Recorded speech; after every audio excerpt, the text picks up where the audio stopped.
And this workshop has come into being with a new project that I'm starting that looks at mitigation and adaptation in forests and the possibility or the need or not to actually look at adaptation and mitigation together.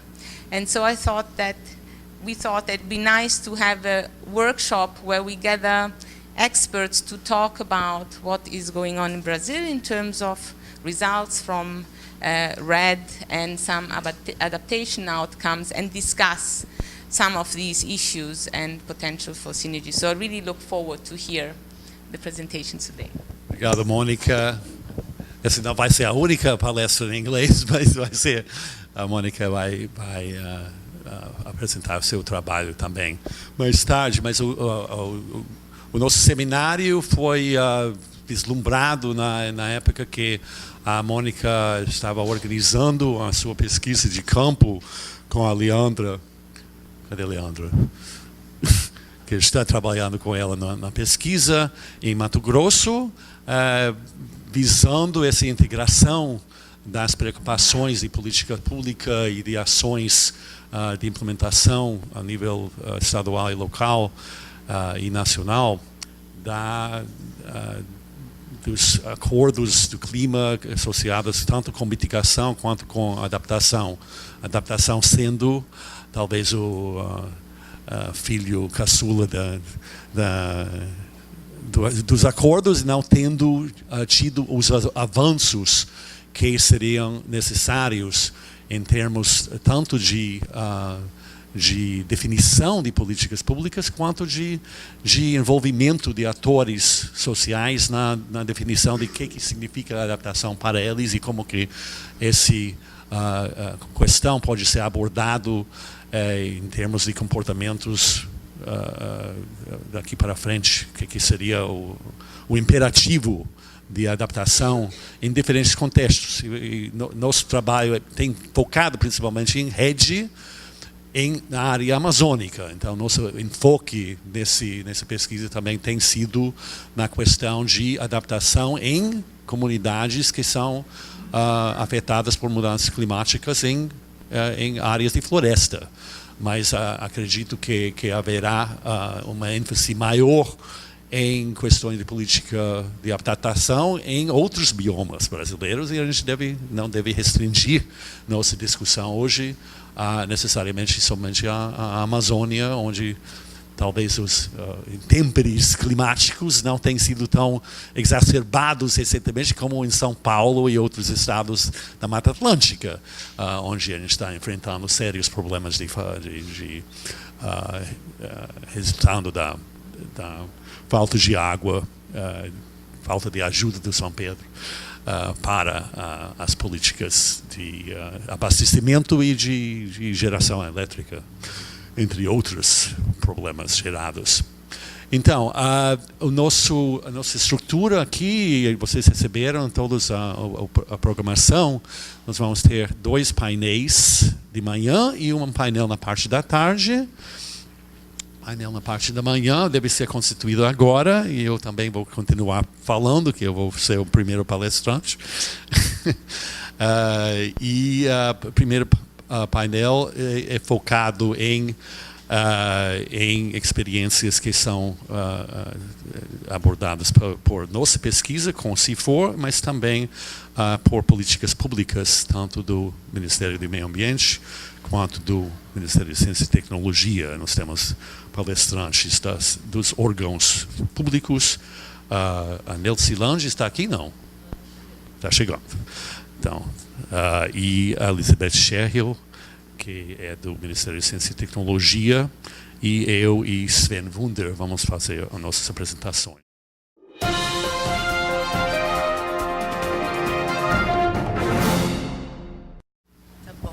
Bom dia a todos, sou Amy Duchel do CIFOR, eu vou moderar este primeiro painel. Então, eu gostaria de convidar os palestrantes para a mesa.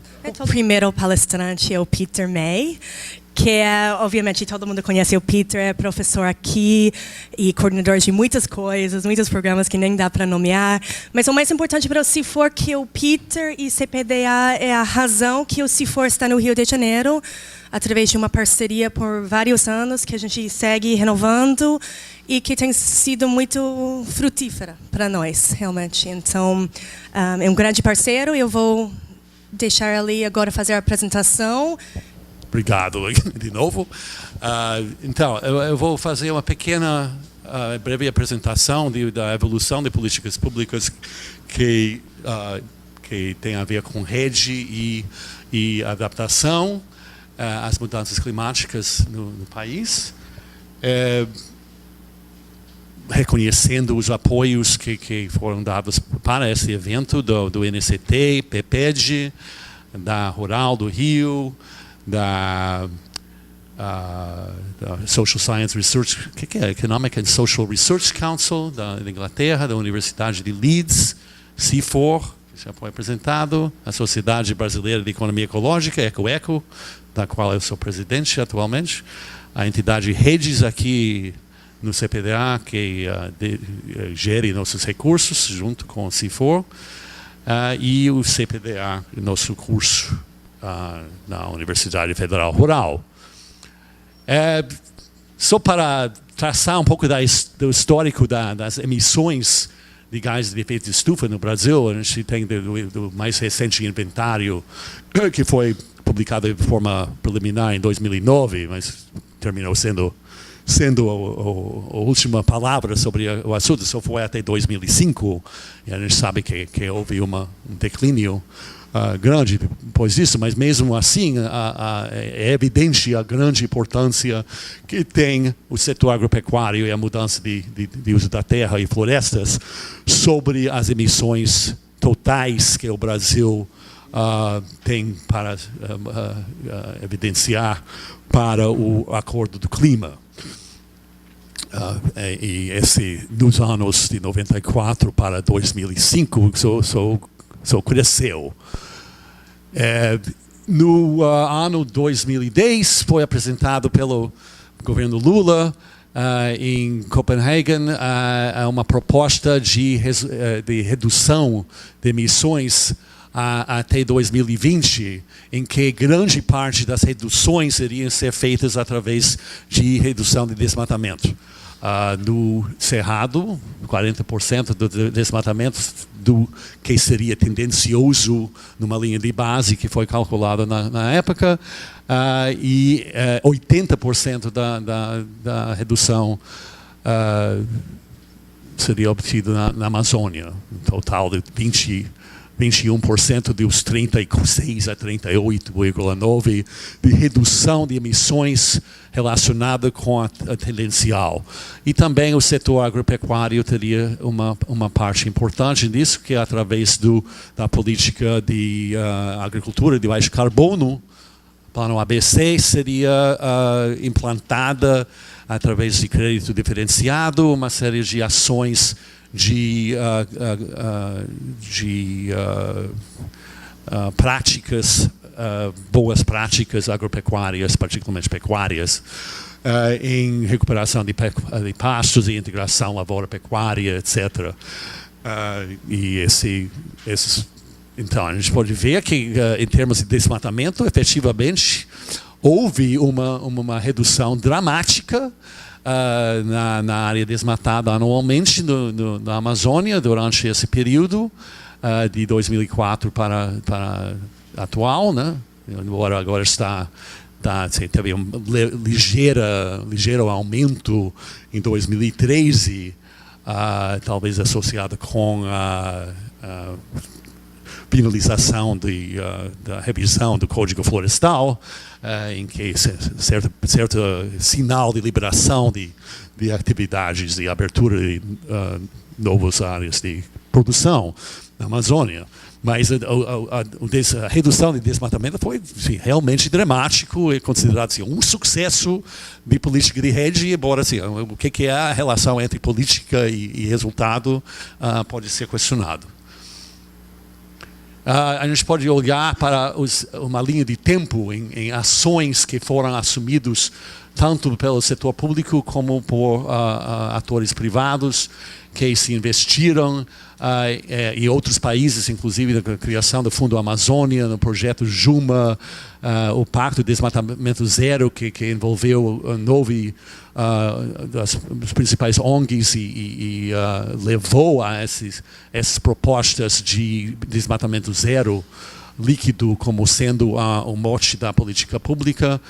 Teve em 2009 e 2010 a Política Nacional de Mudanças Climáticas, que utilizou aqueles números que eu mencionei antes como fundamento para metas estabelecidas voluntariamente pelo Brasil para reduzir a emissão de gases. Houveram investidas por parte do terceiro setor na criação de princípios e critérios para abordar a redução de emissões de desmatamento por parte de grupos, povos da floresta e outros atores na região amazônica, e teve também, além do programa PPC-DAN, que antecedeu tudo isso e foi definido como sendo a política nacional de redução de emissões. Tem também um plano de gestão do Cerrado e o plano ABC, que eu já mencionei.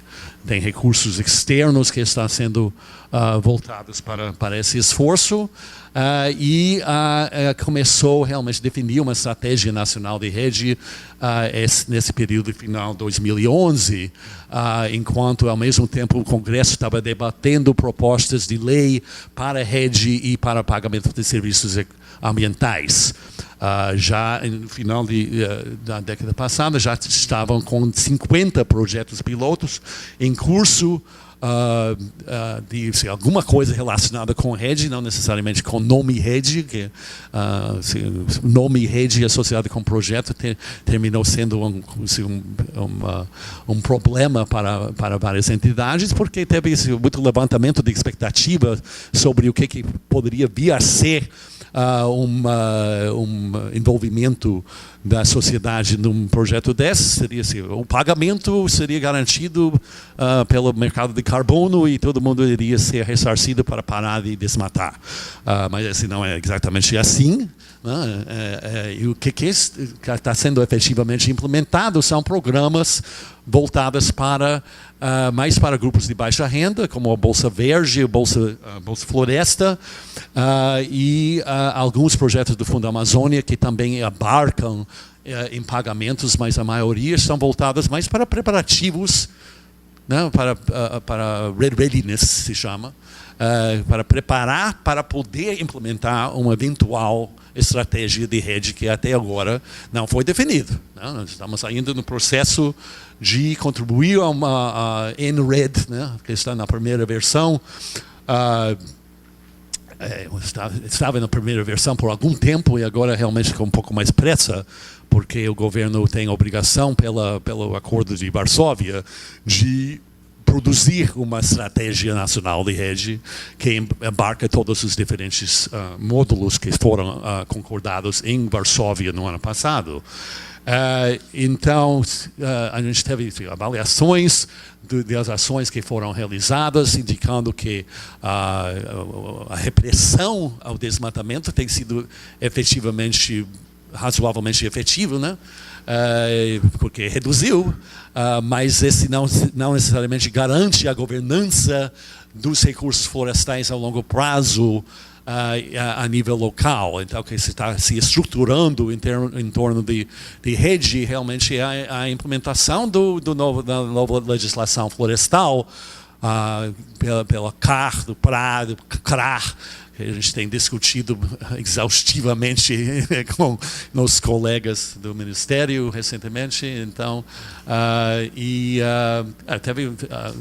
os estados da região têm avançado, eu diria, mais rapidamente do que o governo federal em termos de definição de estratégias e demandas por parte dos estados sobre o governo federal e sobre fontes de apoio internacional para poder agilizar recursos para implementar e assim como a regulação efetiva dos elementos que fazem parte de uma estratégia nacional de rede. A estrutura que pode ser traçada para o modelo de governança proposta envolve a criação de uma entidade nacional, tem várias diferentes fontes de recursos e de interesses globais que estão que têm algum papel nesse esforço, mas o principal é a relação entre a entidade nacional e as entidades subnacionais, utilizando recursos da União ou de fontes designadas como para estruturar a governança local e procurando definir metas específicas. E você tem também como interveniente nesse um sistema de informações de salvaguardas que está incorporado na estratégia.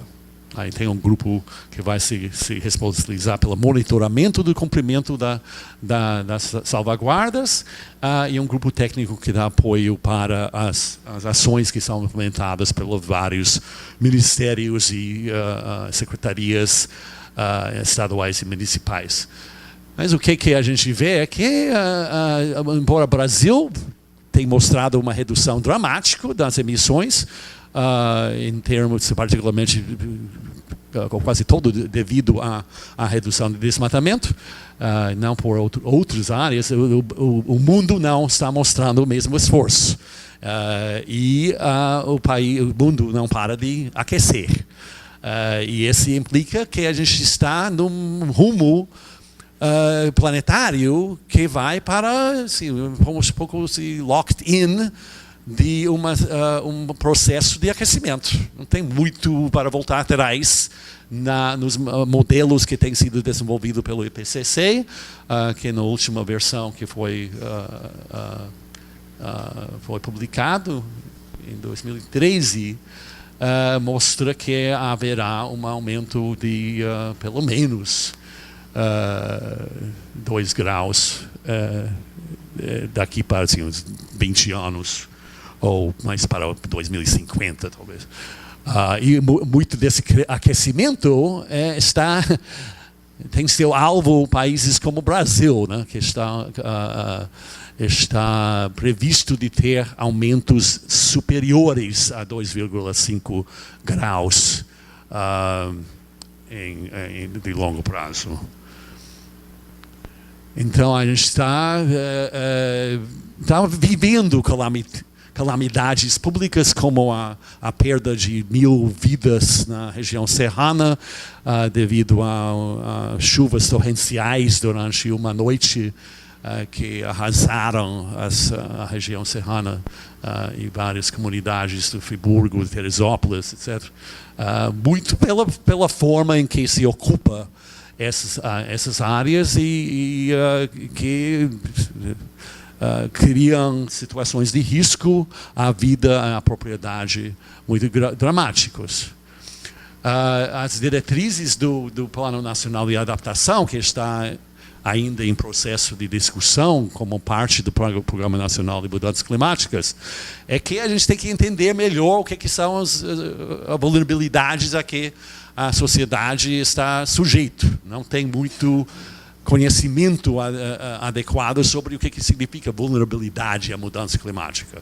Tem uma ideia do que se poderia acontecer com o aumento do nível do mar, com aumento das frequências de eventos climáticos particularmente severos, como esse que afeta a região serrana, que afetou também Santa Catarina e outros estados, e as secas que se vão continuar piorando na região Nordeste e que vão causar tanto no Nordeste, tanto em outras partes do país, a situação de falta de recursos hídricos para as necessidades de consumo, como eu mencionei no início. Então, o que o Programa Nacional diz é que a gente tem que conhecer melhor antes de dizer o que deve fazer e fazer mais do que já está fazendo. Então, não tem em relação ao que tem acontecido com mitigação, você tem uma série de instituições e estratégias e sistemas e instrumentos, etc., em curso. Você tem uma ambiguidade, um amorfismo sobre o que fazer sobre o fato de aquecimento acontecer, e que parece realmente os primórdios de uma política pública sobre isso. Então, os temas que são incorporados no Programa Nacional de Mudança Climática é de mapear as vulnerabilidades regionais, desenvolver sistemas de alerta, investir em estruturas contra enchentes e investir em abastecimento de água potável. Mas não tem uma programação de nada disso. Tem um recurso no Fundo Nacional do Meio Ambiente que deveria ser focado nisso. Nós fizemos um estudo em 2011, eu e Valéria, sobre a questão de adaptação e o investimento privado que está sendo dedicado mais a isso do que do setor público. Tem várias iniciativas que poderiam ser analisadas do ponto de vista de uma estratégia de adaptação. E mapeamos centenas de projetos do setor privado que tem esse mote. Tem um programa do Banco HSBC, por exemplo, que tem vários projetos de pequeno porte com comunidades voltados a definir vulnerabilidades e opções para se proteger contra problemas climáticos. Então, tem uma preocupação em instituições proponentes em familiarizar-se, testar as águas através desses pequenos projetos e contribuir de uma forma mais ampla a evitar risco, porque para setor financeiro e setores empresariais, os riscos associados com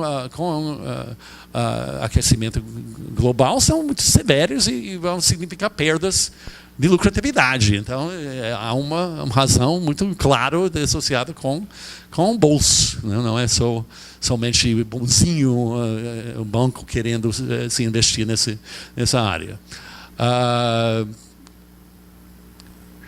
Então, vê que em termos de relação entre mitigação e adaptação, não se está confiando somente na mitigação para salvar a pátria com respeito à questão do clima. Eu vou terminar aí, eu tenho outras coisas aqui para discutir, mas eu sei que outros membros outros apresentadores vão falar sobre pesquisas que têm sido realizadas, inclusive a pesquisa coordenada pelo Renato Maluf, nosso professor, antigo coordenador aqui do CPDA, que também foi presidente do Conselho Nacional de Segurança Alimentar, que vai ser apresentado aqui por alguém da COEP, não sei quem está. Tá. Então, pronto, eu vou terminar aí, meus 15 minutos acabaram e vamos passar para Sven Wunder.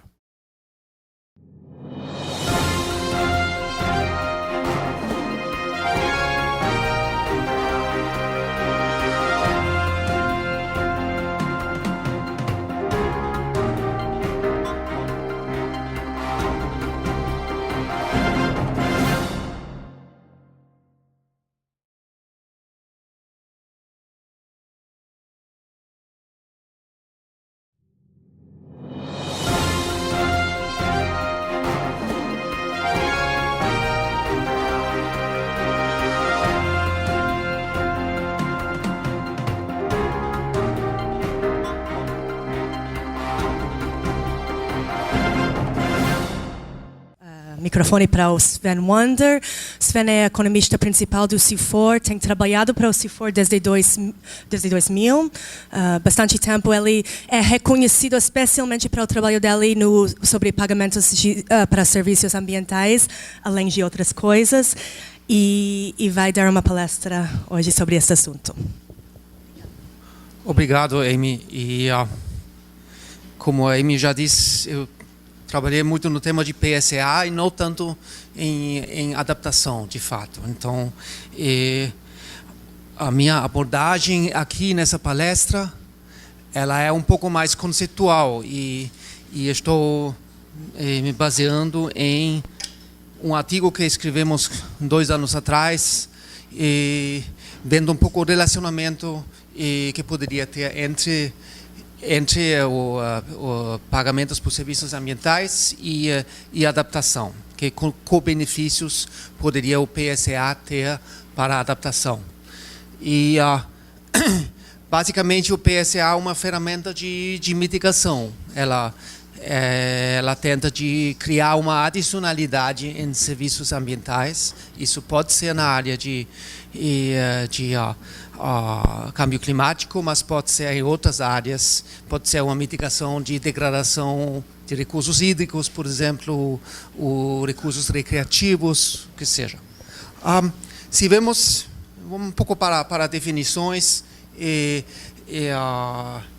a adaptação baseada em ecossistemas, várias pessoas, inclusive na mesa aqui, vão falar sobre isso, mas a definição oficial dela é que essa é aqui do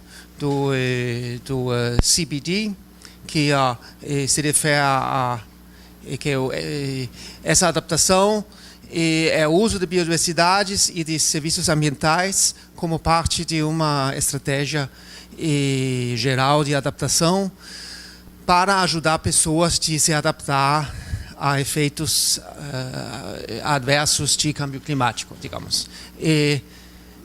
Não é uma definição tão legal porque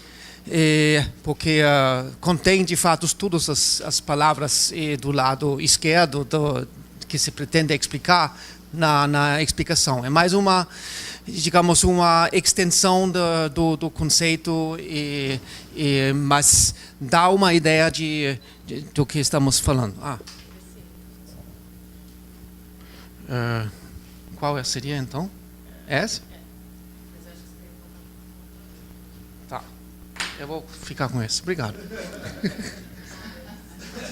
Só que agora vai atrás. Você mudou alguma coisa? Ok. Sim, a adaptação como tal é a resposta ao câmbio climático para reduzir vulnerabilidades de sistemas biológicos aos câmbios climáticos, né? Isso só para nos dar uma ideia de que estamos falando. E quando falamos florestas, muitas vezes estamos fazendo uma distinção entre o que é a capacidade da própria floresta para produzir como ecossistema, por exemplo, produtos florestais, ecossistêmicos também. E por outro lado, o que outros sistemas, digamos, de uso humano da forma como eles dependem das florestas e os serviços ecossistêmicos que eles estão. Então, é um pouco a distinção entre o que está internalizado dentro da floresta e as externalidades positivas que florestas estão produzindo para o resto da cidade, da sociedade.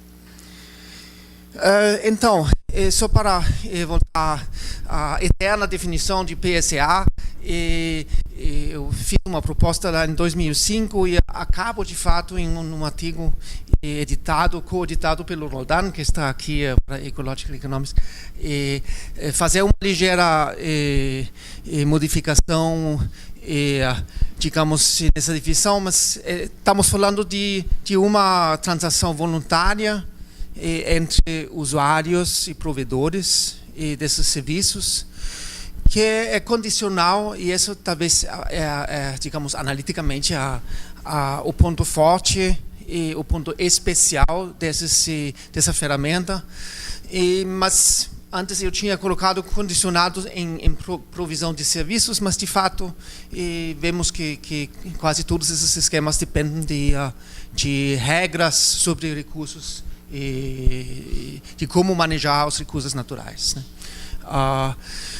E essas regras, esse tipo de acordos tipicamente é para externalidades, se vincula muito com esse conceito de economista, sobretudo, e são externalidades que e onde tem uma divisão de espaço entre uso e provisão. Então, se estamos aqui com o típico cenário de uma vazia hidrográfica e as pessoas embaixo na cidade, por exemplo, estão utilizando serviços hídricos de lá em cima. E podemos dizer, eles estão usando também estão indo para a parte alta da vazia para fins recreativos. Para esses fins recreativos, eles não fazem um esquema de PSA com o pessoal que mora lá em cima, porque tipicamente tem uma renda relacionada ao turismo e vendendo produtos, talvez um ingresso a uma área recreativa. Tem outros motores, digamos, de como as pessoas lá em cima internalizar esses benefícios. Para o água o fluxo de água de cima para baixo não tem. Então, é tipicamente isso que justifica um acordo contratual como pretende ser normalmente o PSA. E aí, voltando ao nosso artigo, podemos distinguir 3 efeitos de adaptação dos esquemas de PSA. Uma nos próprios usuários de serviços, aqueles que estão rio embaixo, por exemplo, o efeito nos provedores de quem está providenciando o serviço e para todo o resto da sociedade que não participa no próprio esquema de PSA. E também podemos ver um pouco o tipo de serviço que está tipicamente sendo enfocado. E essas são as categorias do Millennium Ecosystem Assessment, né, que vocês provavelmente conhecem. Os serviços reguladoras, que são o que eu mostrei, por exemplo, de água e controle de doenças, etc. Provavelmente aí que normalmente achamos o carro forte do PSA. E muitos esquemas PSA estão enfocando em esse tipo de externalidades que estão sendo produzidos. Se vemos o efeito sobre os provisioning services, esses são os serviços falsos, porque são de fato produtos. Para mim, produtos não são serviços. Mas o efeito produto pode ser positivo ou negativo, e tipicamente, em termos de valores, o efeito para o provedor é negativo. É por isso que ele recebe um pagamento, porque está produzindo menos valor da área agropecuária, mas talvez tenha um ganho para quem está usando esses produtos. Então, provavelmente não é aí que temos que buscar muito. Serviços culturais não é tão espirituais, não é tão claro se são muito importantes para a adaptação. Podemos discutir isso, mas eu acho que é uma categoria para provavelmente esquecer. E os serviços de suporte, por exemplo, de nutrientes, de fertilidade de solo, esses tipicamente são serviços ambientais e locais que estão sendo internalizados pelo próprio produtor na terra dele ou dela.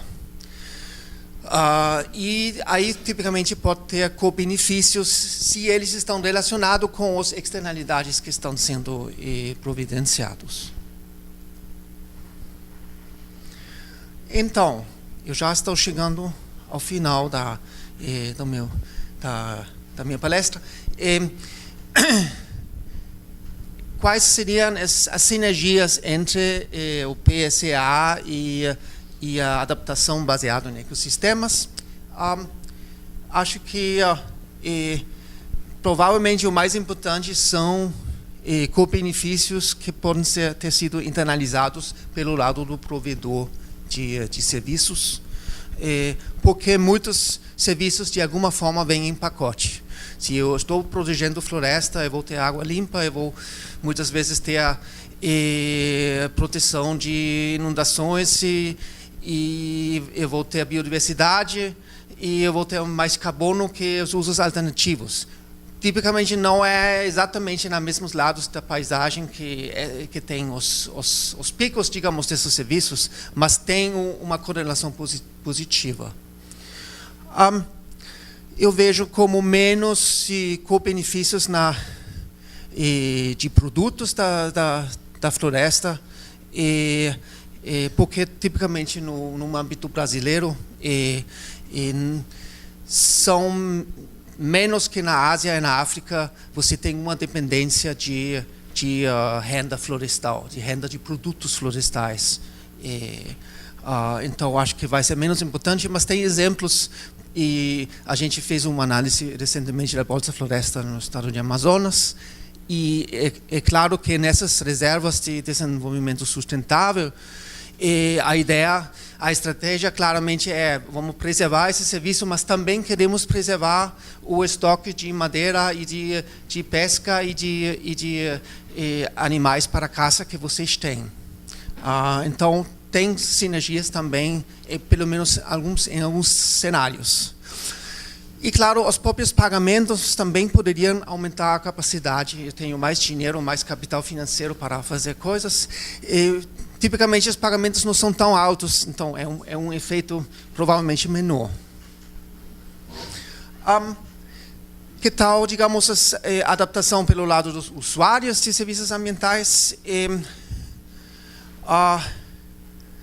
É óbvio que muitas vezes tem pessoas que se estão aproveitando de serviços sem ser aqueles que estão pagando, de fato. Vejo, digamos, um potencial.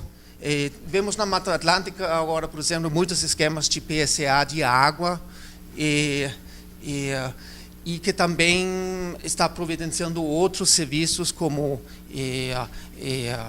o Peter mostrou o exemplo dos deslizamentos de terra, etc. E que pode ajudar a controlar várias coisas, até ecossistemas e perto dessas áreas urbanas que são usadas, pode ter benefícios recreativos também, etc. E eu acho que não deveríamos se subestimar esse terceiro fator que não falamos muito, que eu não falei muito aqui, digamos, benefícios de melhor organização, melhores plataformas de negociação. Vemos muitas análises tipo de economia política, etc., e de câmbios sociais em áreas onde vocês estão implementando o PSA, ajuda para ter uma melhor organização, ajuda como ponto de entrada para fazer outras coisas, para doadores vir fazer, agências técnicas. Então, pode ser um catalisador que também ajuda nesse sentido a ser uma entrada para iniciativas de adaptação. É a minha hipótese, pelo menos. Vou terminar com isso. Obrigado.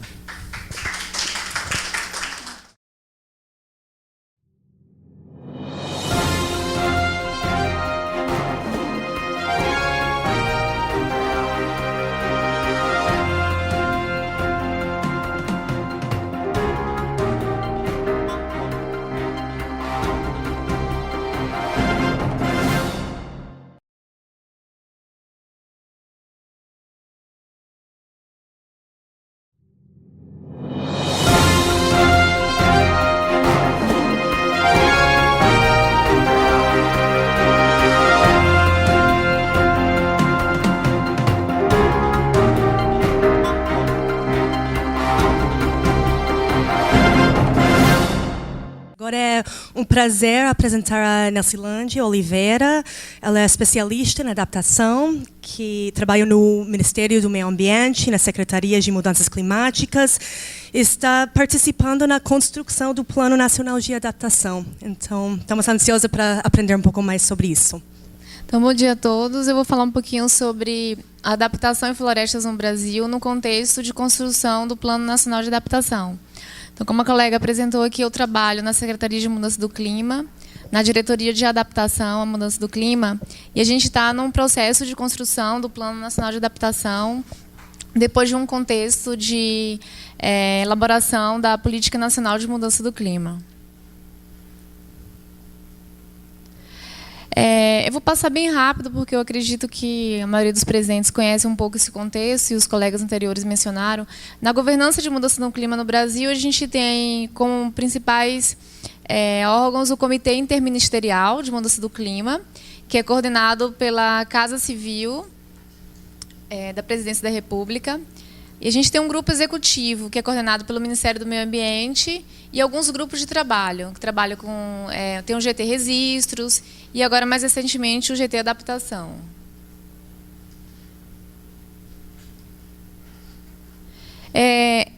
Houve uma evolução temática no tema de mitigação para adaptação, por conta de uma série de contextos que alguns colegas já colocaram aqui.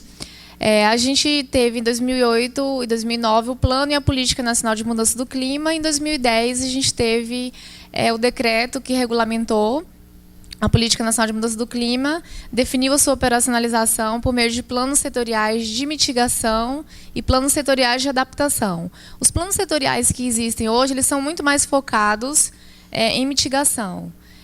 Com o processo de construção do Plano Nacional de Adaptação, a gente está estimulando os diversos setores para pensar sobre questões de vulnerabilidade e medidas de adaptação.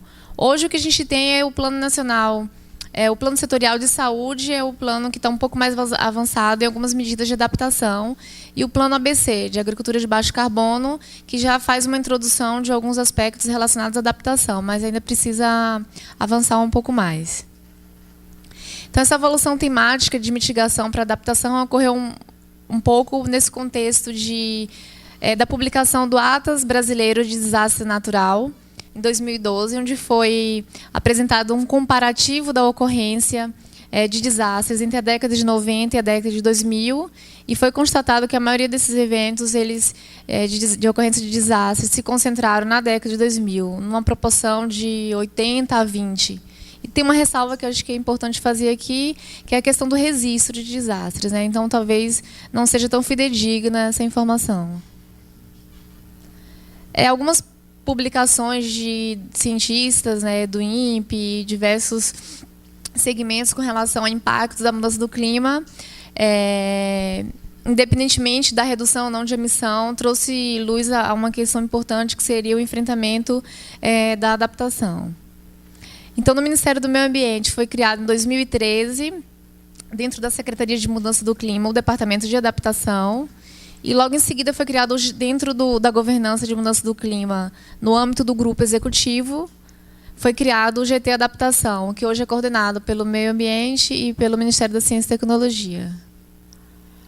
Algumas funções do departamento, o colega anterior falou alguns itens, que é promover a gestão de conhecimento, promover a capacidade de adaptação nos diversos planos governamentais, mas também promover a adaptação propriamente dita nos temas que estão sobre a governabilidade do Ministério do Meio Ambiente, como água, floresta, zonas costeiras. Coordenar tanto a elaboração como a implementação do Plano Nacional de Adaptação, vou sempre chamar de PNA. Articular e apoiar os governos subnacionais nesse processo de fomento à análise de vulnerabilidade e pensar as questões climáticas. A metodologia de construção, do plano e da política de adaptação é um trabalho em rede e uma construção coletiva por meio de um processo transparente. Todas as reuniões que o GT Adaptação realiza são colocadas as atas no site do Ministério. A gente tenta dar uma ampla divulgação e uma participação dos diversos atores, desde a academia até a sociedade civil organizada, os diversos setores do governo. E também o desenvolvimento das capacidades humanas, organizacionais e de sistemas. Desculpa, eu não terminei de traduzir, porque era uma apresentação em espanhol e ficou o título ainda em espanhol. Então, os 10 setores que eu fiz recentemente, uma apresentação parecida, e não consegui terminar de traduzir. Os 10 setores que a gente trabalha hoje dentro do Plano Nacional de Adaptação são esses. é agricultura e segurança alimentar, zonas costeiras, saúde, recursos hídricos, desastres, indústria e infraestrutura. A parte de desastres, cidades, que está em vermelho, a gente precisa avançar um pouquinho mais na discussão das redes e em alguns outros aspectos de institucionais. A parte de floresta também ela não está em vermelho ali, mas a rede a gente chama biodiversidade e floresta. Essa parte de biodiversidade e floresta tem se pensado muito a questão de espécies, tem tido uma discussão, mas sobre o foco da adaptação da floresta propriamente dita, a discussão precisa avançar um pouquinho mais. Principalmente levando em consideração uma iniciativa estratégica do Ministério de Brasil Mais Verde, mais proteção, mais produção, onde se pretende, no âmbito da política de mudança do clima, pensar não só questões de proteção, mas avançar um pouquinho na questão do aproveitamento do potencial produtivo que o Brasil tem a partir das suas florestas. Nesse processo de construção do PNA e da política, a gente tem essas etapas principais: preparação, análise de vulnerabilidade, a identificação e priorização de medidas de adaptação, implementação e monitoramento. Na preparação, como a gente falou anteriormente, já foi publicada a Política Nacional sobre a Mudança do Clima, o plano.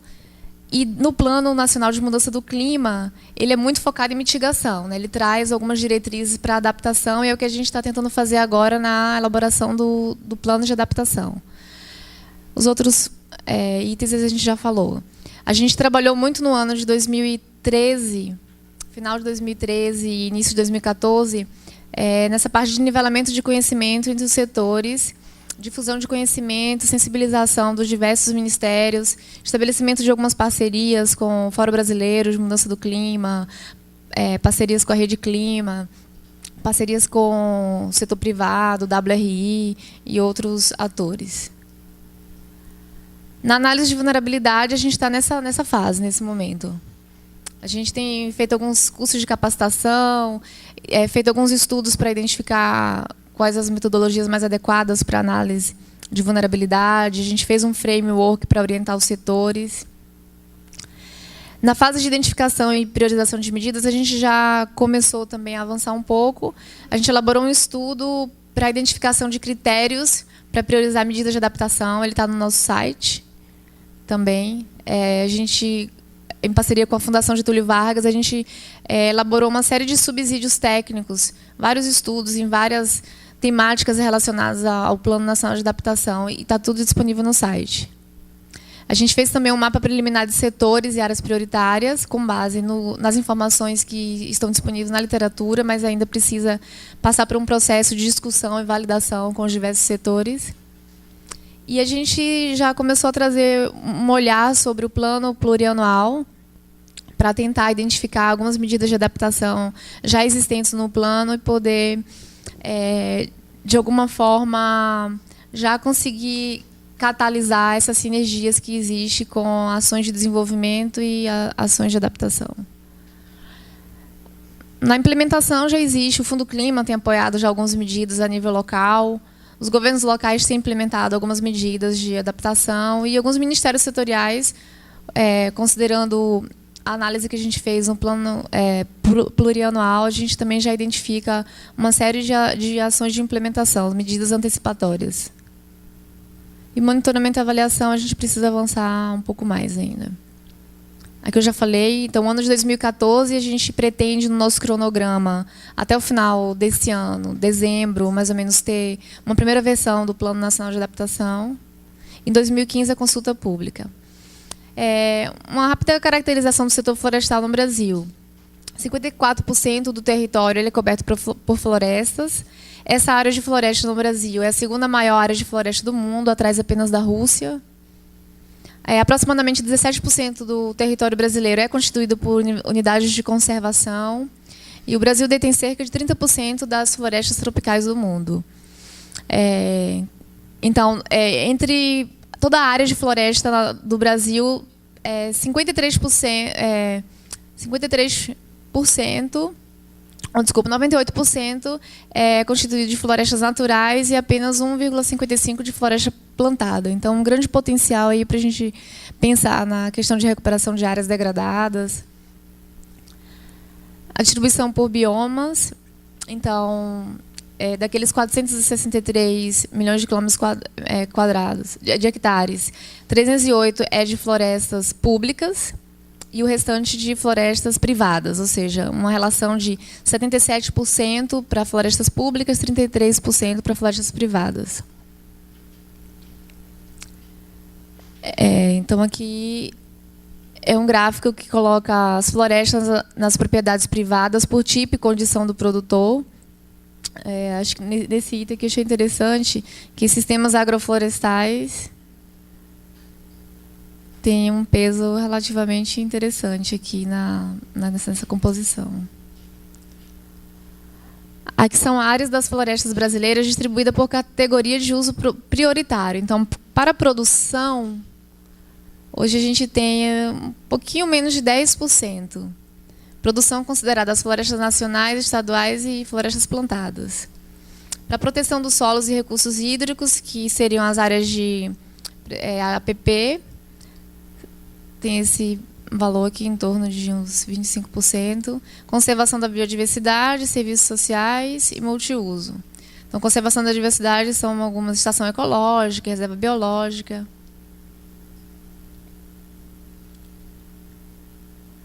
Aqui é a caracterização das florestas comunitárias federais, como que elas estão distribuídas. Então, daqueles 308 milhões de hectares de floresta, um pouco mais de 1/3 é constituída de florestas comunitárias. Esse aqui é um arranjo institucional para a gestão florestal nas diversas esferas de governo. As principais atribuições dos órgãos. O Ministério do Meio Ambiente, em geral, ele é responsável pela política florestal. Controle e fiscalização fica sobre a cargo do IBAMA, a conservação florestal sobre o ICMBio, que é o Instituto Chico Mendes, a gestão de florestas, concessões e outros aspectos, Serviço Florestal Brasileiro, e órgão colegiado de participação na gestão de floresta, o CONAMA e o CONAFLO. Alguns programas, políticas e iniciativas florestais, a gente pode identificar alguns, como o Programa Nacional de Floresta, que foca bastante na recuperação de áreas degradadas. Programas pilotos para a proteção das florestas tropicais, que já praticamente está encerrado, mas ele tem uma série de projetos pilotos nesse aspecto de proteção de florestas tropicais, algumas experiências muito interessantes que podem ser consideradas experiências de adaptação. Gestão de florestas públicas através de diversas concessões, unidades de conservação. A parte de controle e prevenção do desmatamento. Tem o PPCDAM, da Amazônia, o PP Cerrado, o PRODES, que é de monitoramento via satélite, e outras iniciativas também. Plano de manejo florestal sustentável, o Plano de Desenvolvimento Regional para a região de influência da BR-163, Programa ARPA, que é Áreas Protegidas da Amazônia, Bolsa Verde, Fundo Amazônia, Plano ABC, ProBio. Alguns desafios. Já acabou meu tempo, né? Faltou. Tá. Então, um desafio importante que a gente tem hoje é a implementação de medidas de adaptação. Ela deve ser feita pelas 3 esferas de governo. Então, como fazer essa coordenação intergovernamental? Algumas lacunas de informação de dados. A gente produz muita informação, mas, ao mesmo tempo, a gente precisa ver como que a gente vai empregar a melhor informação, como sistematizar diversas informações existentes e ter um casamento perfeito entre o que é necessário de informação e o que existe produzido. Gerar mais conhecimento sobre adaptação em floresta é importante. Conhecer com profundidade e promover uma maior coordenação e sinergia entre as diversas iniciativas, programas, planos e políticas relacionados ao setor florestal, inclusive no âmbito do governo federal. Melhorar a integração das agendas e ações políticas de agricultura e floresta, e também a integração com outros setores relacionados. Então, hoje, nesse processo de construção do Plano Nacional de Adaptação, é um grande desafio para a gente como a gente vai promover uma abordagem transversal. A gente tem uma abordagem dos 10 setores, mas a gente precisa promover essa abordagem de sinergia, essa abordagem transversal. Além da coordenação intergovernamental, é o que a gente colocou antes, é a coordenação entre as três esferas de governo. Identificar o impacto das mudanças do clima sobre as pessoas que dependem da floresta. Identificar co-benefícios entre a agenda de mitigação e adaptação. Compreender a lacuna de tempo entre a ocorrência das mudanças climáticas e as respostas biológicas dos sistemas florestais, a fim de se compreender os efeitos da mudança do clima sobre a floresta. Um estudo colocou para a gente que os modelos dinâmicos de vegetação global indicam que existem grandes incertezas nas projeções de possíveis respostas dos ecossistemas florestais às mudanças climáticas. Melhorar a projeção de precipitação e temperatura em escala cada vez menor, em escala mais regionalizada possível e escala mais local possível. Promover o uso de métodos e ferramentas que permitam a melhor avaliação regional e local das vulnerabilidades. Melhorar a execução dos fundos de financiamento florestal. E, para terminar, as oportunidades que a gente tem é focar em iniciativas que criem mais sinergias entre mitigação e adaptação, criar medidas de adaptação antecipatórias ou fortalecer as medidas de adaptação antecipatórias já existentes, como a fragmentação florestal, né, evitar a fragmentação florestal, inserir análise de risco climático nas políticas florestais. Todos aqueles programas, projetos e políticas que eu coloquei no slide anterior, ele precisa ter um olhar um pouco mais do risco climático. Aumentar o conhecimento científico sobre os potenciais impactos da mudança climática sobre florestas pode gerar oportunidades para aproveitar o grande potencial produtivo do setor florestal brasileiro. A agenda de adaptação às mudanças climáticas traz luz sobre alguns problemas antigos, sendo então uma oportunidade para impulsionar o planejamento de longo prazo, que não é uma tradição no Brasil, e a cultura de gestão de risco, e realizar parcerias com a academia para estudos aplicados. Obrigada.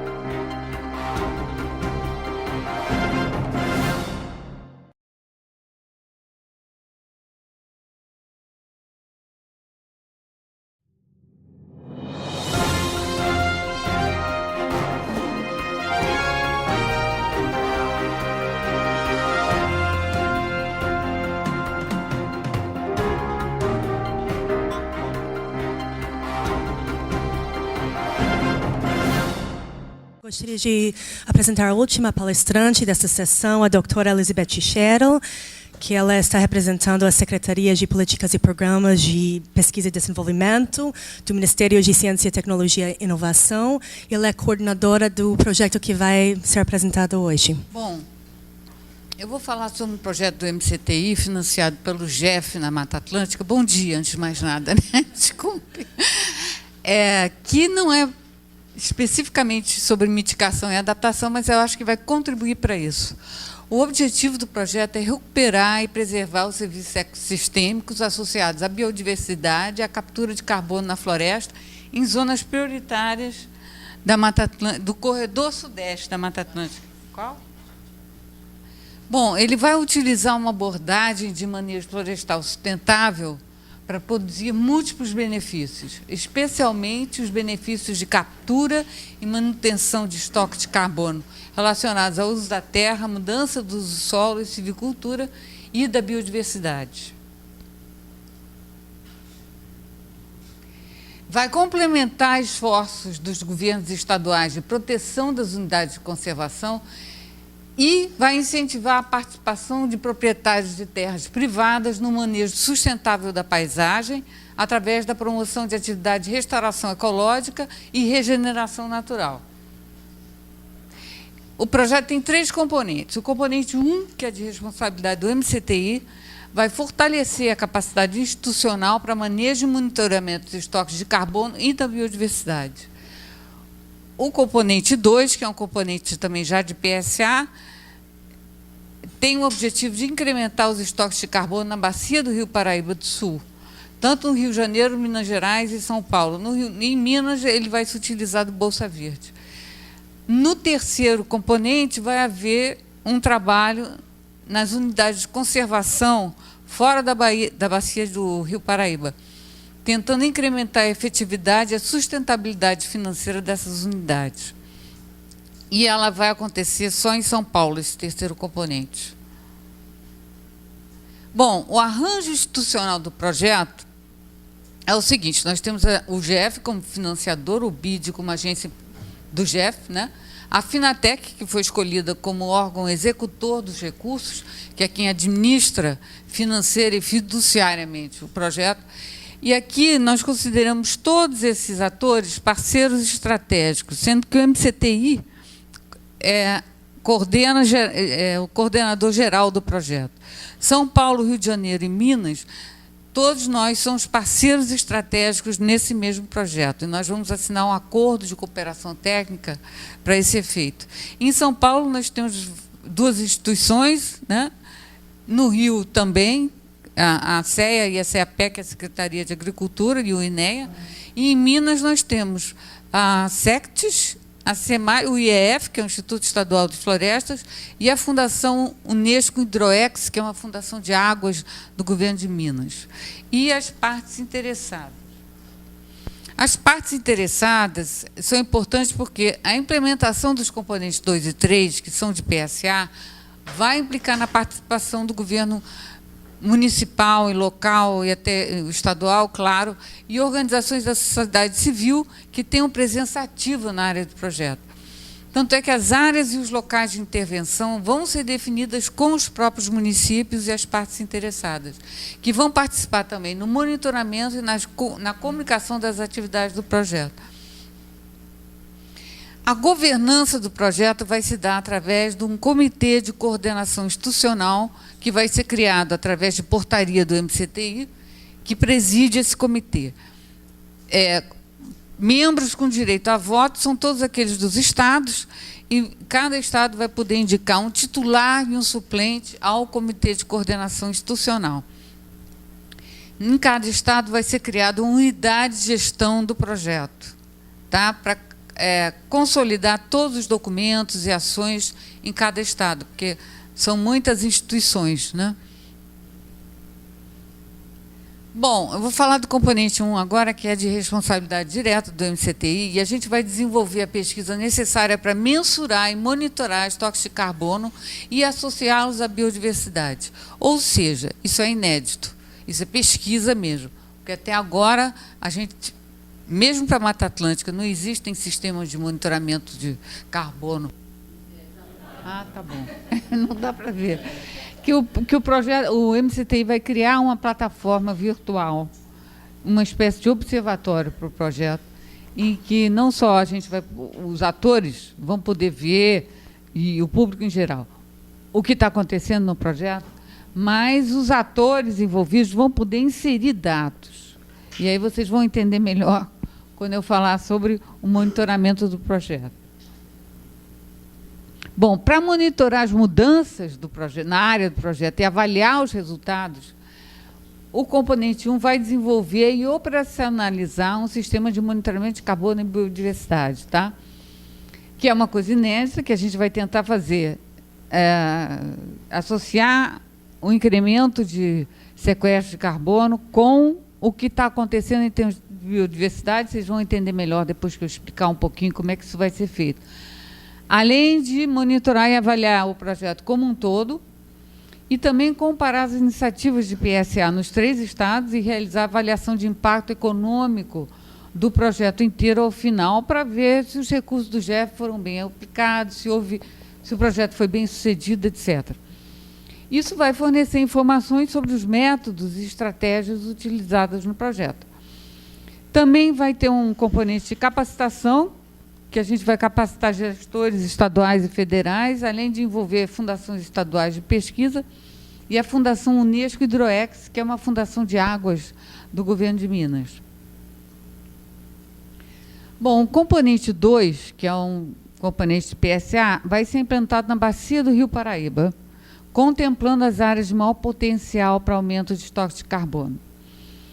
Então, as atividades envolvem restauração de florestas nativas e de paisagens produtivas visando o sequestro de carbono e, ao mesmo tempo, a conexão de fragmentos florestais remanescentes para aumentar o fluxo genético e a conservação da biodiversidade.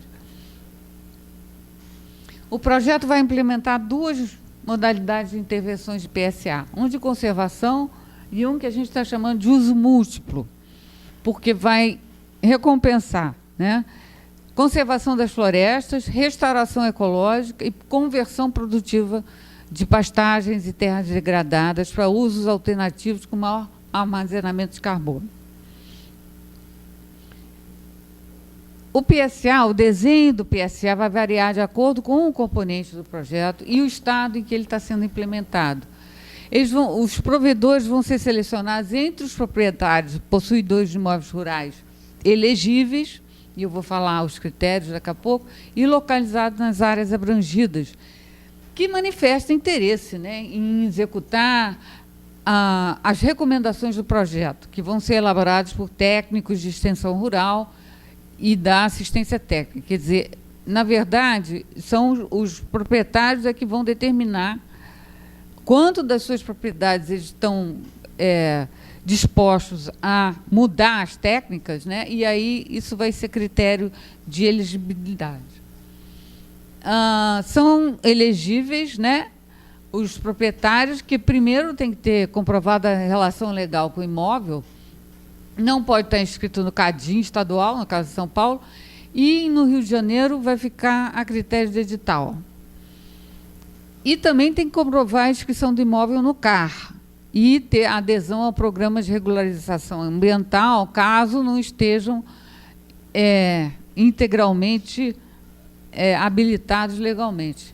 Ou seja, a participação do projeto está condicionada à regularização das obrigações pendentes. E também eles não podem ser beneficiários de outros projetos ou programas que tenham incentivos públicos sobre a forma de PSA, nas mesmas atividades e mesmas áreas, tá, abrangidas pelo projeto. Bom, agora eu vou falar do PSA e das modalidades. Conservação de florestas é uma modalidade que objetiva reduzir a fragmentação, estimula a conectividade dos corredores ecológicos pela proteção e regeneração de fragmentos florestais, bem como manutenção e ampliação de estoques de carbono e de biodiversidade, com os impactos esperados na qualidade de água, na regulação do clima e na preservação da beleza cênica, que a gente sabe que são decorrentes da conservação florestal. A conversão produtiva vai ser feita em áreas de baixa produtividade, tá? Que precisam ser convertidas para sistemas de maior funcionalidade ecológica e econômica, agroflorestais, silvipastoris. Eu acho que vocês conhecem bem esses sistemas.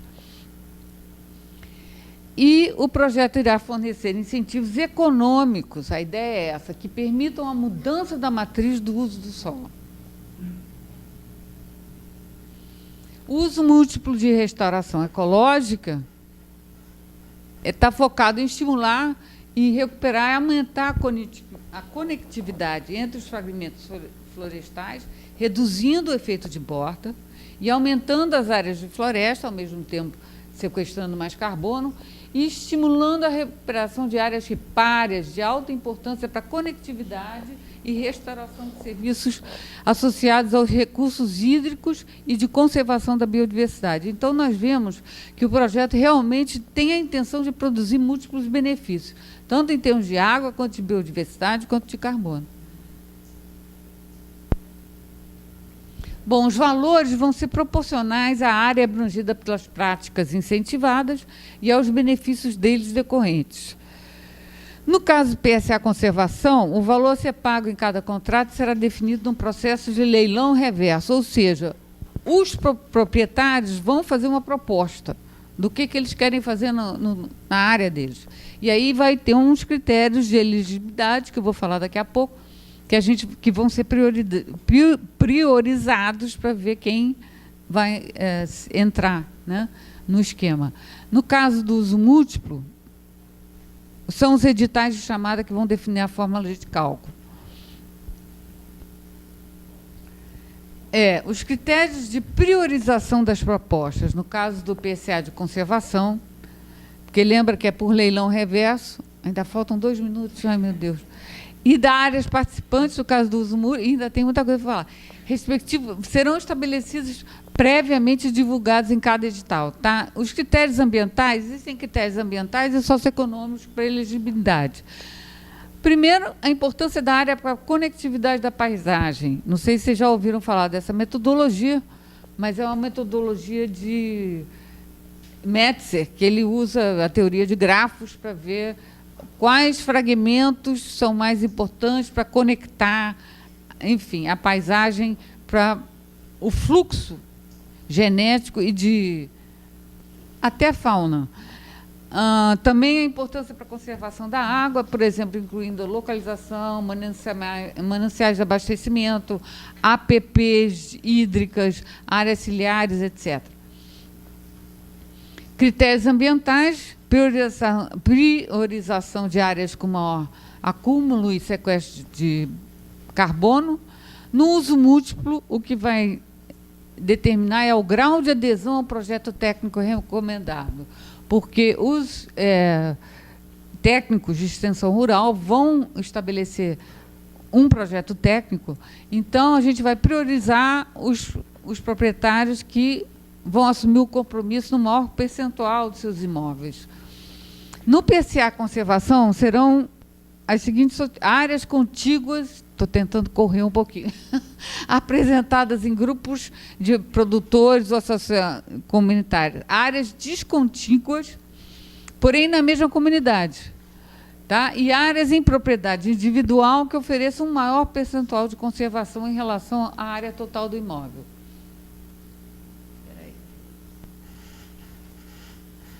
Critérios socioeconômicos são relativos ao perfil do produtor. Serão definidas também em chamada pública, desde coerentes com os objetivos do projeto e amparado em estudos regionais. Em todos os casos, será dada prioridade a produtores familiares.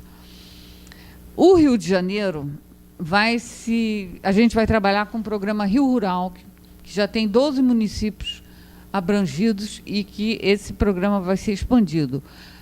Os produtores também no Rio de Janeiro que assinarem um contrato de PSA vão poder utilizar esses recursos para investir no que a gente está chamando de salto tecnológico, que é tecnologias de produção sustentável que vão melhorar a renda, que vai dar um upgrade tecnológico à produção. Em Minas, a gente vai usar os recursos para adequação ambiental dos produtores em áreas prioritárias, né, que a gente vai ver, que possam, então, participar do esquema PSA estadual, Bolsa Verde, que está sendo bem sucedido em Minas. Em São Paulo, o objetivo é conservar, não só conservar, porque eles têm dois... São Paulo vai usar os dois tipos de PSA, e nas áreas que vocês estão vendo aí.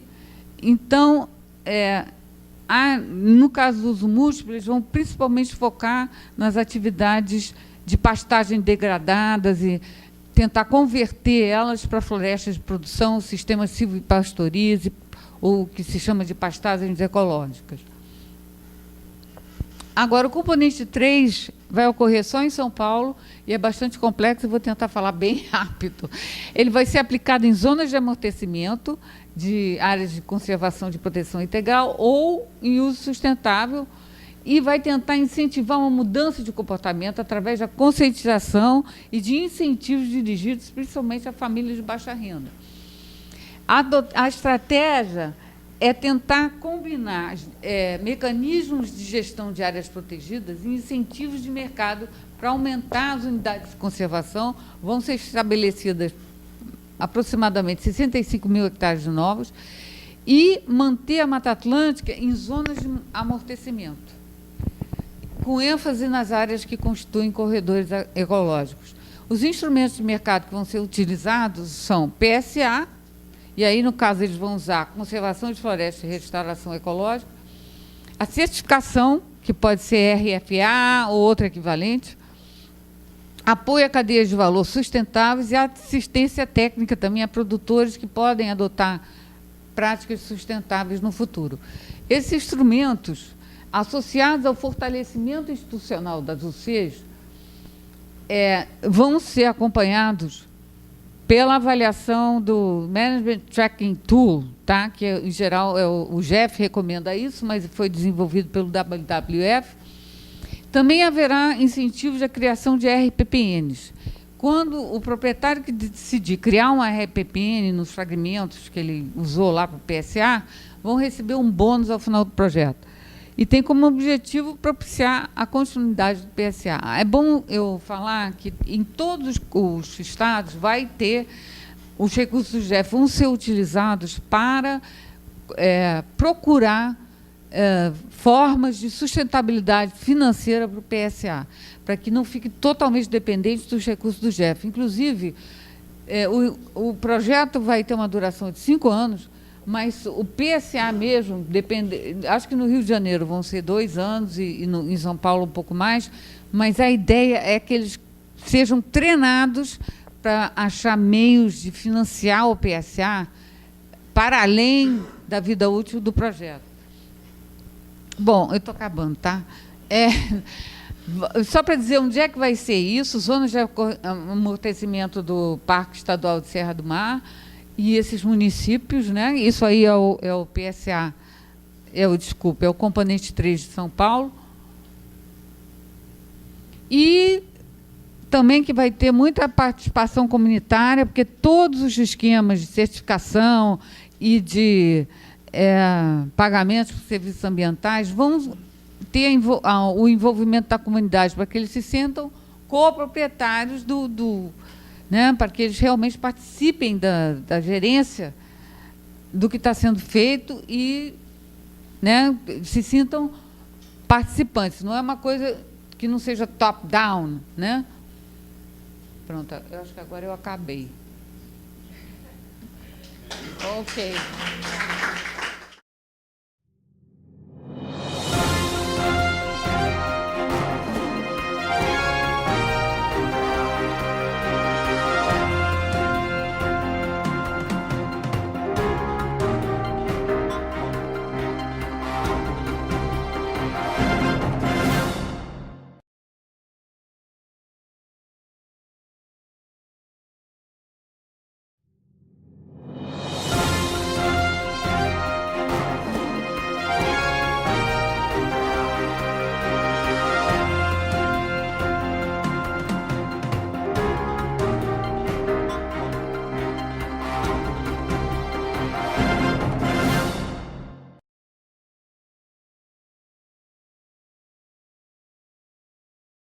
Vamos agora convidar os 4 palestrantes aqui para a mesa para ter uma discussão curta que envolve vocês. Agora é seu momento de perguntar qualquer coisa, incentivar uma discussão.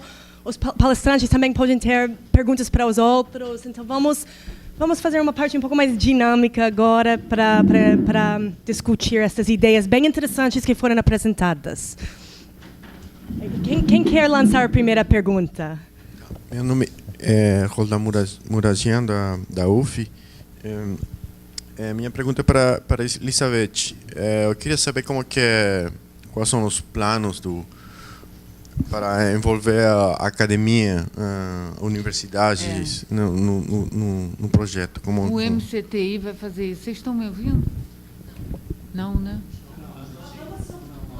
Vamos fazer uma rodada. Ah, tá. Bom dia, José, sou mestrando aqui da Rural também. Gostaria de perguntar à senhora Elizabeth para diferenciar o que é o Bolsa Verde do governo federal e o que é esse Bolsa Verde do governo estadual de Minas Gerais.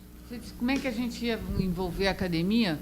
Essa é a parte do MCTI. A gente pretende, sim, envolver a academia, porque o que a gente vai fazer, na verdade, é pesquisa mesmo, no sentido de que não existe ainda, que eu saiba, o Peter me corrija, nenhum sistema de monitoramento de carbono e biodiversidade. Conjunto. E o que a gente está se propondo é tentar desenvolver isso de acordo, porque o projeto é todo desenhado para unir fragmentos florestais. E em áreas prioritárias, que a gente está vendo que são corredores biológicos e tal. E, para isso, tem essa metodologia do Metzer, que é muito interessante, que tenta, não sei se vocês conhecem, mas eu não tenho detalhes na cabeça, porque, enfim, mas se baseia na teoria dos grafos e dá para você ver quais fragmentos, quando unidos, vão ter mais resultado em termos de importância, né, ecológica, e eu acredito que também em termos de fauna, não é só flora.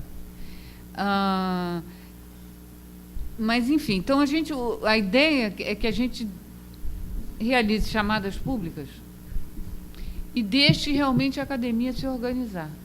Porque nós já discutimos isso internamente no Ministério. Será que a gente contrata A, B ou C? Não sei. Né? As pessoas vão ter que... Quem está no forefront, como é que diz? No limite da pesquisa... porque eu estou achando que isso não está funcionando. Né? Tá? A ideia é abrir uma chamada pública e ver quem se candidata a fazer isso. Eu acredito que quem faz monitoramento de uso da terra e carbono e faz inventário, vai ter que fazer um inventário a nível de campo. Tudo isso vai ter que ser feito, né? E depois ver os usos da terra e poder quantificar se o carbono está aumentando e tal, ao longo dos 5 anos do projeto. Quer dizer, nós temos um horizonte de tempo que não é assim tão curto. Então, o que a gente pretende fazer é abrir uma chamada pública e ver quem se candidata. Eu acredito que as instituições vão ter que fazer algum tipo de consórcio, alguma coisa assim, e nós vamos ver o que a gente acha melhor do arranjo, né? Qual o melhor arranjo que vai ganhar a licitação. E, enfim, como é uma coisa nova, tentar associar, porque quando você faz o inventário de carbono, você tem que ter os tipos de uso do solo, né? Vai ter que casar isso com a biodiversidade de alguma forma, e com os fragmentos florestais que estão sendo unidos. Então, eu estou te falando, é pesquisa, por isso que o MCTI vai fazer essa parte toda de pesquisa. E a gente espera que a gente, pelo menos, contribua para o conhecimento nessa área. Respondi? Quem me perguntou? Não me lembro. Enfim. Sim, eu gostaria se a senhora pudesse diferenciar o que é o Bolsa Verde do governo federal e esse outro que é do governo do estado de Minas Gerais. Esse é o do estado. O que eu sei do Bolsa Verde é que está sendo muito bem sucedido lá em Minas Gerais, mas que os produtores têm que ter uma certa... para entrarem no esquema, é burocracia, compra de materiais, quer dizer, eles já têm que ter uma série de pré-requisitos. Foi o que a gente identificou, porque o projeto passou 2 anos sendo montado. Você imagina, é um projeto complexo, que envolve muitas instituições. Então, eu acho que o pessoal que foi a Minas, que isso já ocorreu antes de eu chegar no projeto, eles diagnosticaram que era isso que eles precisavam, que eles não queriam um novo PSA lá. O que eles queriam era melhorar o PSA que eles já têm, o número de produtores elegíveis para entrar no PSA de Bolsa Verde. Então, nós vamos fazer isso com o dinheiro do GEF. Nós vamos dar assistência técnica, conhecimento, enfim, o que eles precisam, e também material, equipamentos, cercas, porque parece que a área tem que estar cercada já, tem que estar regularizada, tem todo um trabalho por trás. É isso que... Respondi a sua pergunta? Eu não sei a diferença para o federal. Que eu saiba, a Bolsa Verde nacional, que está sendo implementado em vários estados, é voltada para populações no interior de unidades de conservação de uso direto. Tem sido restrito para essa modalidade de um apoio, Bolsa Família, no caso Bolsa Floresta, de alguma forma compensando a não utilização de recursos naturais que poderia ser aproveitado ou esgotado se fosse manejado de forma errada dentro de unidades de conservação. Então, esse é o propósito da... E a Bolsa Verde é voltada para produtor familiar fora de unidades de conservação. Então, completamente distinta a modalidade de apoio e está voltada para práticas agropecuárias de boas práticas agropecuárias, né? E é baseada em algum tipo de cálculo associado com custo de oportunidade, associada com não uso diferenciado da terra nessas áreas. Eu acho que esse é o formato em geral do projeto GEF e dos PSAs que estão sendo incorporados. Assim como o programa Bolsa Família, que tem diversos outros estados que complementam esses benefícios, assim também ocorre com o Bolsa Verde de Minas.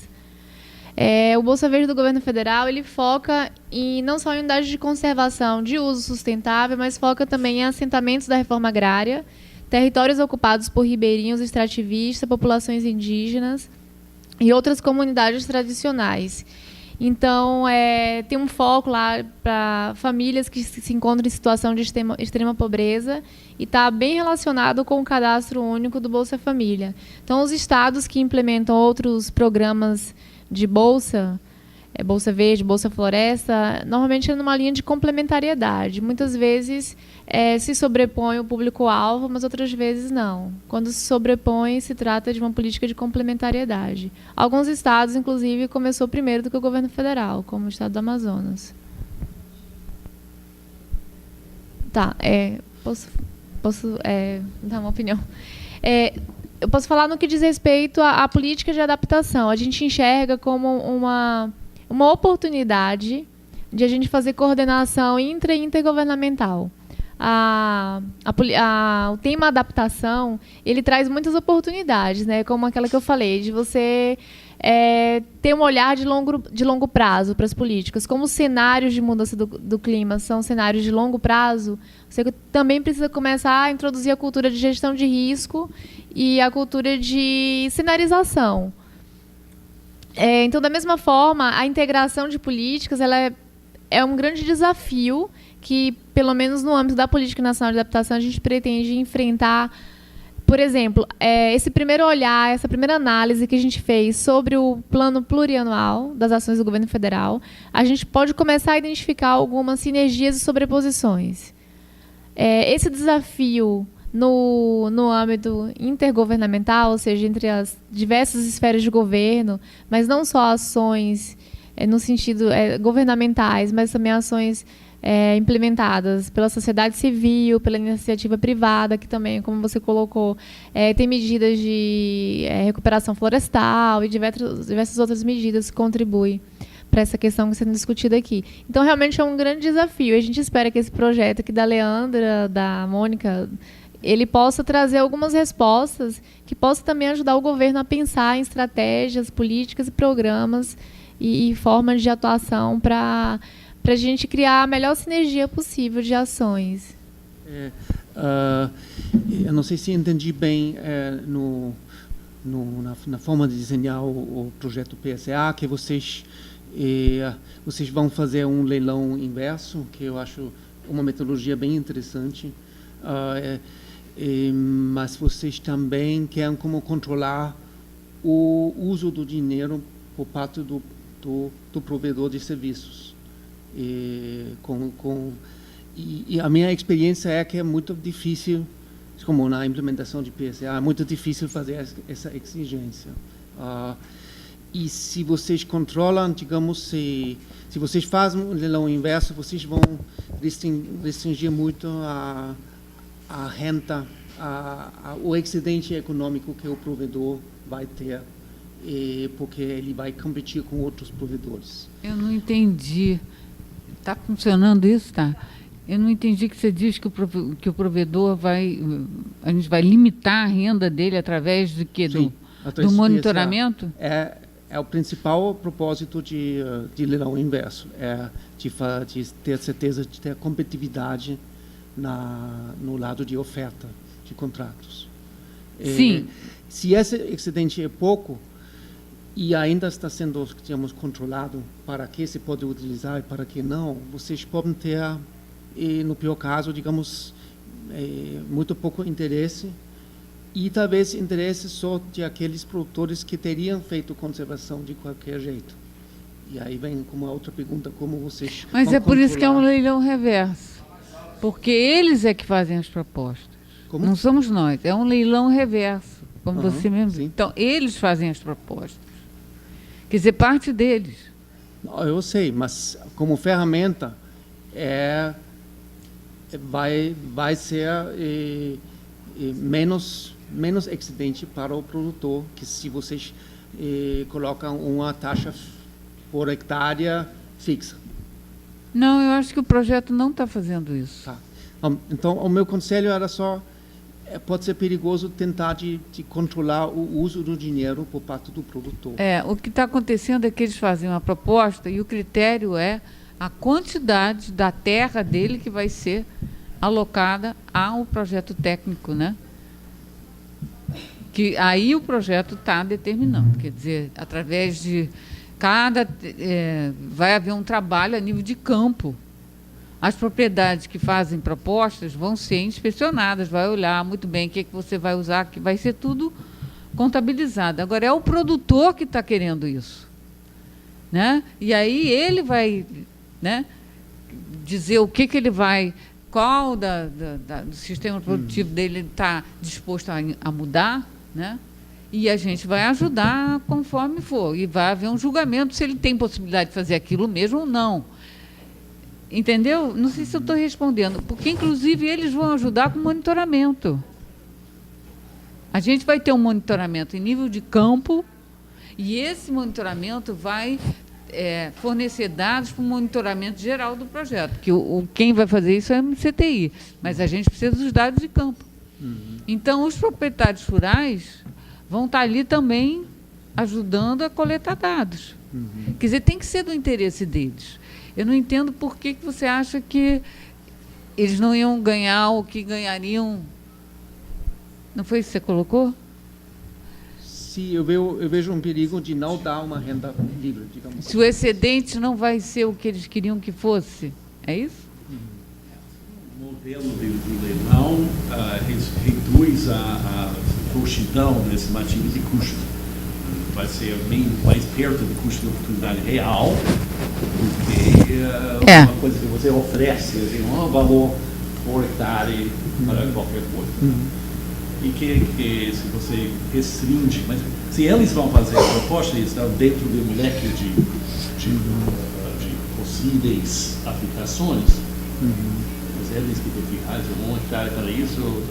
Eles ficam que meio coautores, corresponsáveis por o que está acontecendo. Isso é no caso do PSA Conservação, tá? No de usos múltiplos, ainda vai haver, porque aí é a nível municipal mesmo, a nível das comunidades, isso vai ser negociado com as comunidades, os editais não estão fechados, o valor, entendeu? A gente vai ter que fazer uma pesquisa junto com eles, o que eles acham que o valor do pagamento, entendeu? E que conhecem o mercado, que sabem onde trabalham, e também, claro, com assistência técnica nossa lá. Então, a gente espera que isso tudo ajude ao projeto ser bem sucedido, entendeu? Qual o cronograma de execução do projeto? De execução, 5 anos. Mas começa quando? Agora, nós acabamos de ser... acabou de ser aprovado. Tem 2 anos e meio por aí que esse projeto vem sendo negociado, quer dizer, teve muito trabalho de campo. Bom dia, sou Telmo, sou engenheiro florestal da Secretaria de Estado do Ambiente, estou envolvido também nesse projeto do MCTI, na parte do PSA, na parte do Noroeste. Telmo, a gente estava na reunião lá, da última reunião aqui do Rio, para a unidade gestora do projeto, os termos de referência a gente já está finalizando, tem uma reunião segunda-feira. Enfim, até nessa discussão que estava na mesa, no caso do Rio de Janeiro, no salto tecnológico, o proprietário não recebe dinheiro, recebe investimentos em sua propriedade para dar o salto tecnológico na sua produção, em termos de contribuir no debate. E a nossa unidade territorial de planejamento e monitoramento está em cima da microbacia do projeto Rio Rural, em cima dos municípios que possuem os planos municipais da Mata Atlântica, que a Secretaria apoiou a elaboração de 14 planos municipais naquela região. Então está aí a interação, a amiga do Ministério do Meio Ambiente, é uma pergunta que eu depois vou fazer, na parte de interação. No Rio de Janeiro, a gente está interagindo com diversas políticas públicas para o PSA, desde a autorização de supressão de vegetação e reposição nessa área. Nesse projeto já tem 500 hectares alocados com recursos já de reposição florestal, porque um dos grandes gargalos e desafios é a reposição florestal e a recuperação da área degradada. Está envolvida a questão do CAR, então mais uma sinergia com política pública, os planos municipais na Mata Atlântica, nessa área, e a parte de desenvolvimento rural pelo Rio Rural. E nessa salada mista toda entra o recurso do Ministério de Ciência e Tecnologia para pagamento de serviço ambiental nesse suporte. Mas a minha pergunta vai no seguinte sentido do Plano Nacional para Mudança Climática e Adaptação. Acho que a gente teve muito avanço na parte industrial. E na parte de biodiversidade e floresta, se apresentou lá o Plano Nacional de Floresta. O primeiro plano foi no final do governo Fernando Henrique, o segundo plano foi no início do governo Lula, no primeiro mandato, e nada saiu do papel, né? E a gente tem vários planos e tudo mais. Em que passo se comunica essa proposta do novo nesse Plano Nacional de Mudança Climática com o inventário florestal e com o que está sendo discutido também a nível de ministério, que a gente participou do Rio e depois não teve mais retorno, do Plano Nacional de Reposição Florestal, de Restauração Florestal. A que nível de comunicação as informações do inventário florestal? Eu coordeno o inventário florestal nacional no estado do Rio de Janeiro, e é um dos nossos debates em cima disso para a mudança climática, quais são as informações, quais são as perguntas-chave que a gente tem que ter. Você fala assim, conhecer a adaptação em floresta, mas quais são as perguntas que a gente tem que responder com o inventário florestal? Quais são essas perguntas, né? A gente está aí com a equipe no campo, então essa é a pergunta.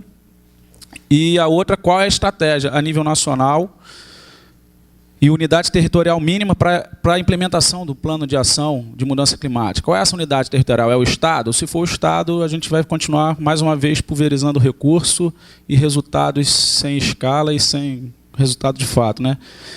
E a parte de recuperação ou reposição florestal, restauração, o conceito que quiser usar. Esse é o nosso gargalo. A gente tem o dinheiro para pagar o proprietário, projeto PSA Guandu, tem o dinheiro para chegar no proprietário, mas para repor a gente não tem. E o custo no Rio de Janeiro é 16 a 50 mil reais por hectare. Esse é o nosso desafio. Como plantar floresta, não é plantar muda, é repor floresta. Bom dia, eu sou Roberta, do Instituto Estadual do Ambiente do Rio de Janeiro, coordenadora de serviço de RPPN. A minha pergunta vai para a Elizabeth. Na verdade, eu gostaria de saber se nesse projeto... Porque agora a gente está elaborando uma política de pagamento por serviços ambientais para as RPPNs, em fase de elaboração. E já conhecemos o PSA de São Paulo, a gente está, inclusive, se espelhando nesse programa já em andamento. Agora, uma das dificuldades é saber, e eu queria saber da Elizabeth desse projeto já, que vai começar, né? Ainda não começou, né? Não começou ainda. Como é que vai ser a prestação de contas? Os proprietários vão receber um recurso, em alguns casos sim, outros não, vão receber medidas na propriedade, não um recurso direto, e vão prestar contas disso ao executor do projeto? Como vai ser isso, que é uma das coisas que a gente está enfrentando agora.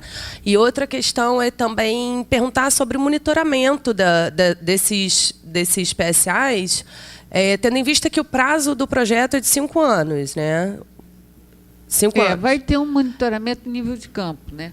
Não, mas tem medidas que demoram mais do que 5 anos para serem monitoradas. Então, é uma questão difícil de compatibilizar o projeto e o monitoramento para saber a eficácia desse PSA. Não peguei seu nome. A ideia é que o projeto se mantenha depois dos 5 anos. Quer dizer, nem todos os PSAs vão durar 5 anos. Acho que o do Rio demora 2, São Paulo 3, uma coisa assim, mas o projeto continua até o 5º ano, os recursos do GEF. Quer dizer, na verdade, por quê? Porque o GEF vai estar investindo também em desenvolver métodos alternativos de financiamento para esses programas de PSA. Quer dizer, os governos vão receber dinheiro sobre essa rubrica contratar consultorias específicas para auxiliar o governo a achar fontes alternativas de financiamento, seja no setor privado, seja dentro do próprio governo, etc.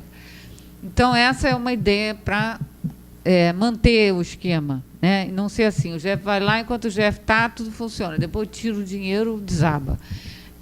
Né? O GEF quer ter certeza de que isso não vai acontecer.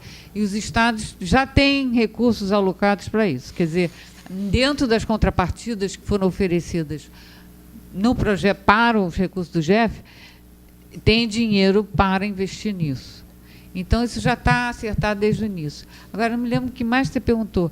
Como que vai prestar contas do PSA? Pois é, a Finatec, que é o órgão que administra financeiramente o projeto, ela não vai ter esse acompanhamento técnico necessariamente. O MCTI vai ter muito mais essa responsabilidade. Mas a gente vai saber, porque tem relatórios periódicos. Cada 6 meses tem que enviar um relatório. Se começar a ver que o negócio não está funcionando, não está saindo do chão, aí vai ter que ter algum tipo de mudança.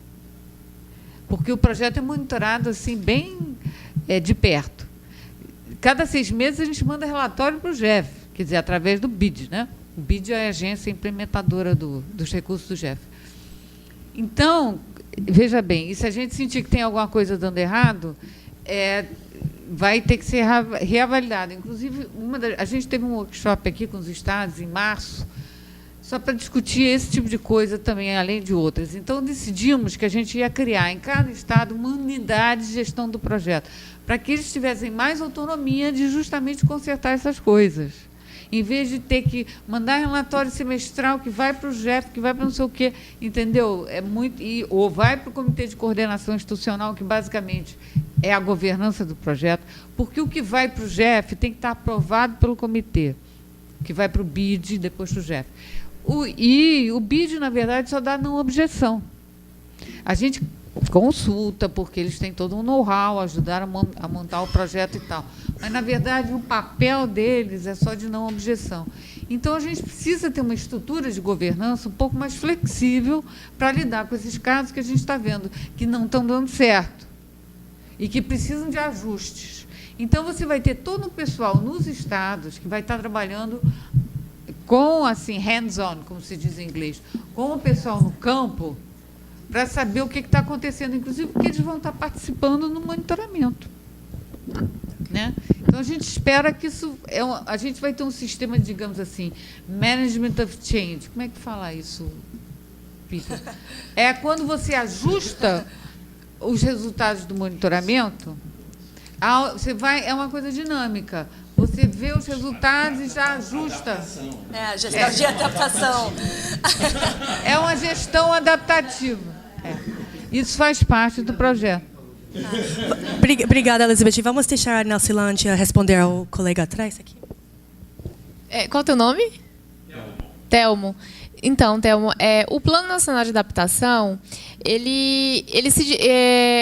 a análise de vulnerabilidade, as medidas de adaptação por setor, ela vai se diferenciar a depender do estágio de desenvolvimento das redes. Por exemplo, biodiversidade e floresta é uma rede que não avançou muito.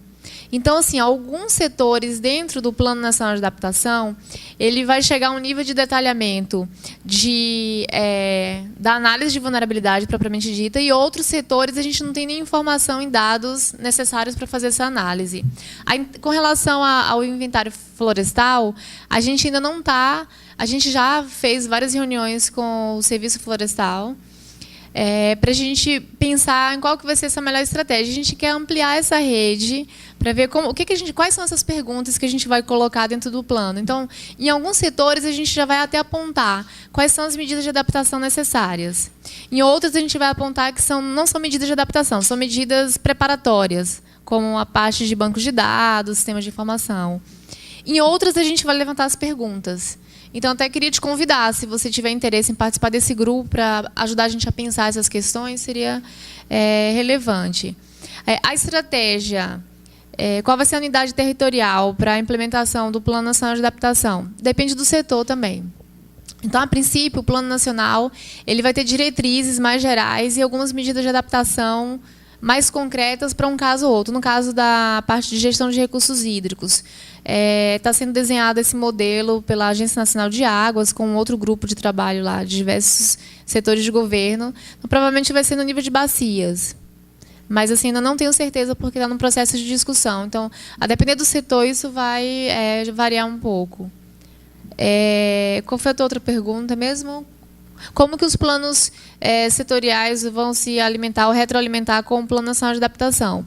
Então, a ideia é assim, você tem um plano indústria, você tem um plano setorial de saúde, que já trabalha algumas metas de mitigação e adaptação. Tem o plano agricultura de baixo carbono.